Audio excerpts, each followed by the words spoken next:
ಮಹಾಗಠಬಂಧನ್ ಉಡೇಸ್ ಮಾಡಲು ಪಕ್ಕಾ ಪ್ಲಾನ್ ಮಾಡಲಾಗಿತ್ತು ಅಂತ ಹೇಳಲಾಗ್ತಾ ಇದೆ. ಕಮಲ ಒಂದು ಗೆಲುವಿನ ಹಿಂದೆಯೇ ಕ್ಯಾಂಪೇನ್ ಕಮಲ ಎನ್ನುವಂಥ ಒಂದು ಏನಾದರೂ ನಡೆದಿತ್ತಾ ಅಂತ.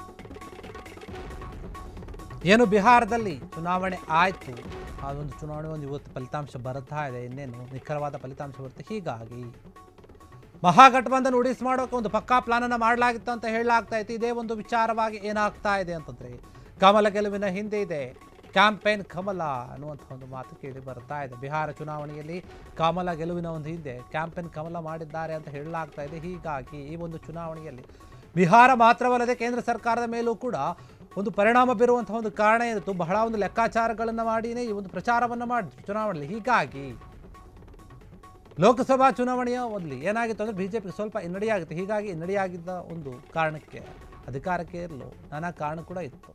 ಬಿಹಾರದಲ್ಲಿ NDA ನೀಡಿದಂತಹ ಒಂದು ಬಹುಮತ ಏನಿದೆ ಅದಕ್ಕೆ ಕಾರಣವಾಗ್ತಾ ಇದೆ. ಒಟ್ಟು 40 ಕ್ಷೇತ್ರಗಳ ಪೈಕಿ 30 ಕ್ಷೇತ್ರಗಳಲ್ಲಿ NDA ಜಯ ಗಳಿಸಿತ್ತು. ಬಿಜೆಪಿ 12, JDU 12, LJP ಏನಿದೆ ಅದು 5 ಅಂತ. ಹಿಂದೂಸ್ತಾನಿ ಅವಾಮಿ ಏನು ಮೋರ್ಚಾ ಏನಿದೆ ಅದು 1 ಸ್ಥಾನಗಳನ್ನು ಗೆದ್ದುಕೊಂಡಿತ್ತು.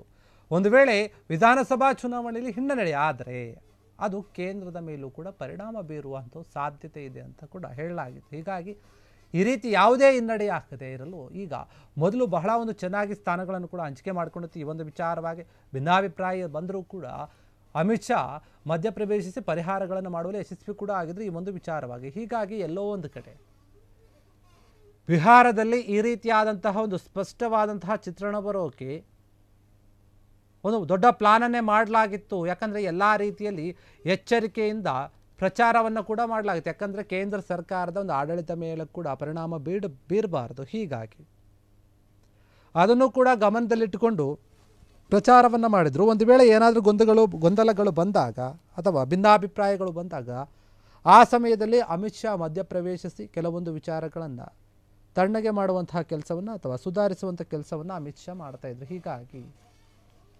ಏನಾಗ್ತಾ ಇದೆ ಅಂತಂದರೆ, ಬಿಹಾರದ ಒಂದು ಚುನಾವಣೆ ಏನು ಬಹುಮತದ ಕಡೆಗೆ ಮುಂದೆ ಹೋಗ್ತಾ ಇದೆ NDA, ಅದಕ್ಕೆ ಒಂದು ದೊಡ್ಡ ಪ್ಲಾನೇ ನಡೆದಿತ್ತು. ಯಾಕಂದರೆ ಹಿಂದೆ ಆದಂತಹ ಒಂದು ಚುನಾವಣೆಯ ಹಿನ್ನಡೆ ಏನಿದೆ ಆ ಒಂದು ವಿಚಾರವನ್ನು ಕೂಡ ಗಮನದಲ್ಲಿಟ್ಕೊಂಡು ಪ್ರಚಾರ ಮಾಡುವಂತಹ ಒಂದು ಸಮಯದಲ್ಲಿ ಬಹಳ ಲೆಕ್ಕಾಚಾರಗಳನ್ನು ಹಾಕಿ ಅಳೆದು ತೂಗಿ ಪ್ರಚಾರವನ್ನು ಕೂಡ ಮಾಡಿದರು. ಅದರ ಪರಿಣಾಮವಾಗಿ ಈಗ ಈ ರೀತಿಯಾದಂತಹ ಒಂದು ಫಲಿತಾಂಶ ಬರ್ತಾ ಇದೆ.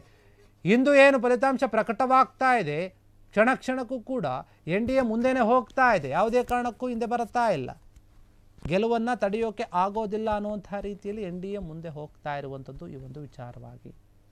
ಹೀಗಾಗಿ ಎಲ್ಲರೂ ಮಾಡಿದಂತಹ ಪ್ಲಾನ್ ವರ್ಕೌಟ್ ಆಗಿದೆ. ಬಿಹಾರ ಚುನಾವಣೆಯಲ್ಲಿ ಏನು ಎಲ್ಲ ನಾಯಕರು ಕೆಲವೊಂದು ಲೆಕ್ಕಾಚಾರಗಳನ್ನು ಹಾಕಿದ್ರು, ಆ ಒಂದು ವಿಚಾರವಾಗಿ ಈಗ ಎಲ್ಲವೂ ಕೂಡ ಸರಿಯಾದಂತೆ ಕಾಣ್ತಾ ಇದೆ. ಅಮಿತ್ ಶಾ ಕೂಡ ಈ ಒಂದು ವಿಚಾರವನ್ನು ಗಂಭೀರವಾಗಿ ತಂದು ಆಗಾಗ ಏನು ಕೆಲವೊಂದು ವಿಚಾರಗಳು ಬಂದಾಗ ಅವರು ಕೂಡ ಮಧ್ಯ ಪ್ರವೇಶಿಸಿ ಕೆಲವೊಂದು ಮಾತುಗಳನ್ನು ಆಡ್ತಾ ಇದ್ರು. ಹೀಗಾಗಿ ಅದರ ಫಲವಾಗಿಯೇ NDAಗೆ ಈ ರೀತಿಯಾದಂತಹ ಒಂದು ಬಹುಮತ ಸಿಗೋಕ್ಕೆ ಸಾಧ್ಯವಾಗಿದೆ ಅಂತ ಹೇಳಲಾಗ್ತಾ ಇದೆ. ಕ್ಷಣ ಕ್ಷಣದ ಸುದ್ದಿಗಳಿಗಾಗಿ ಫ್ರೀಡಂ ಟಿವಿ ಸಬ್ಸ್ಕ್ರೈಬ್ ಮಾಡಿ, ಲೈಕ್ ಮಾಡಿ ಹಾಗೂ ಫಾಲೋ ಮಾಡಿ. ಹೊಸ ಸುದ್ದಿಗಳ ನೋಟಿಫಿಕೇಶನ್ಗಾಗಿ ಬೆಲ್ ಐಕಾನ್ ಮೇಲೆ ಕ್ಲಿಕ್ ಮಾಡಿ.